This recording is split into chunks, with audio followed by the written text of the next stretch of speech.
এ পৃথিবীর সবচাইতে বড় স্বৈরাচারী ফেরাউনের পরে এই হাসিনা। এর বাস্তব প্রমাণ আয়না ঘর। আমি মাটির নিচে যতদিন ছিলাম জানি না যে দুনিয়া বলে কিছু আছে কিনা।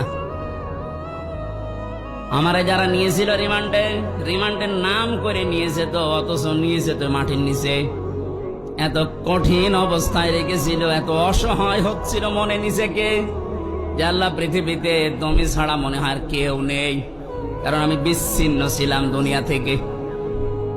আমি তো তাও মাত্র 3 বছর, আর ব্যারিস্টার আরমান 8 বছর।